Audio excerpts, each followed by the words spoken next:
আরে বিন্দু মাসি যে কি খবর? আপনি তো আর এখন বিন্দু মাসির হাতের পান খেতে আসেন না, তাই বাড়ি বয়ে আপনাকে পান খাওয়াতে এলাম। সম্পর্কটা এখানেই শেষ করে দিলেন সামন্ত মশাই?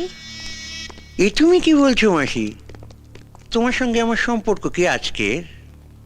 আমি আগে যেমন তোমায় ভালোবাসতাম এখনো তেমনিই ভালোবাসি।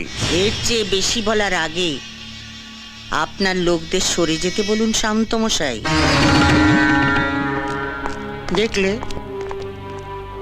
তোমার সঙ্গে আমার সম্পর্কটা এখনো কেমন মধুর। গার্ডদের সামনে তুমি আমায় গালাগাল দিলে না। এবার দেব। আমি জীবনে অনেক হারামি দেখেছি, কিন্তু আপনার মতো এক পিসও দেখিনি। এই যে সাদা ধুতি পাঞ্জাবি পরে মন্ত্রী হয়ে হিল্লি দিল্লি ঘুরে বেড়াচ্ছেন, কার জন্যে? আমার জন্যে, এই বিন্দুবাসীর জন্যে। ভোটের সময় বুথের সামনে বোমা ফেলে ছাপ্পা মেরে আমার ছেলেরা 60% ভোট আপনার পকেটে ঢুকিয়ে দিয়েছিল।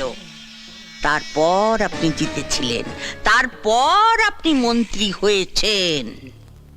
আমি কি সে কথা একবারও অস্বীকার করেছি মাসি? চুপ হারামজাদা, আগে আমাকে শেষ করতে দে।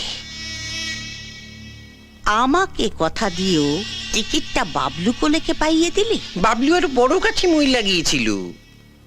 পার্টি প্রেসিডেন্ট নিজে ওর নাম প্রস্তাব করেছে। তবে আমিও বলে দিয়েছি, কর্পোরেশনের মেয়র কিন্তু মাসিকেই করতে হবে। গোটা শহরটা হবে তোমার। মেয়রের চেয়ারে বসে লুটে পুটে খাবে। তোর মেয়রের চেয়ারে আমি ইয়ে করি। বিন্দু মাসি কারু ভিক্ষে নেয় না। আপনার পার্টি আমাকে টিকিট দিক বা না দিক, ভোটে আমি দাঁড়াচ্ছি ওই বাবলু কোলের বিপক্ষে। ভোটের এখনো অনেক দেরি আছে, তার আগেই আপনি জানতে পেরে যাবেন কে জিতেছে, ওই বাবলু কোলে না এই বিন্দু মাসি। তারপর দেখ কেমন লাগে।